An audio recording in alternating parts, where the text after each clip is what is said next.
வணக்கம். நீங்கள் பார்க்கிறது ஆர்எம் நியூஸ் தமிழ். தமிழக முதலமைச்சர் ஜோசப் விஜய் மற்றும் அவரது அமைச்சரவை சகாக்களுக்கு பதவி பிரமாணம் செய்து வைத்த தமிழக ஆளுநர் வி அர்லேகர் இன்று மாலை சென்னை விமான நிலையத்திலிருந்து கேரள மாநிலம் திருவனந்தபுரத்திற்கு புறப்பட்டுச் சென்றார். கேரள மாநில ஆளுநராக பதவி வகித்து வரும் வி அர்லேகர் கடந்த மார்ச் மாதம் முதல் தமிழக ஆளுநர் பொறுப்பையும் கூடுதலாக கவனித்து வருகிறார். இதன் காரணமாகவே விஜய் தலைமையிலான புதிய அரசு பதவியேற்பு விழாவில் பங்கேற்க அவர் சென்னை வந்திருந்தார். தமிழக அரசின் புதிய அமைச்சரவை பதவியேற்பு நிகழ்ச்சியை வெற்றிகரமாக நிறைவு செய்த பின்னர் தனது அடுத்த கட்ட அதிகாரப்பூர்வ பணிகளுக்காக அவர் திருவனந்தபுரம் சென்றுள்ளார். கேரளாவிலும் விரைவில் நடைபெற உள்ள முக்கிய அரசியல் மற்றும் நிர்வாக நிகழ்ச்சிகளில் பங்கேற்க உள்ளதாக தகவல்கள் தெரிவிக்கின்றன.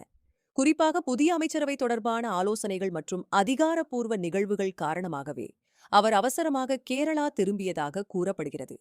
தமிழக அரசியல் வட்டாரங்களிலும் கேரள அரசியல் சூழலிலும் இந்த பயணம் தற்போது முக்கிய கவனத்தை ஈர்த்துள்ளது.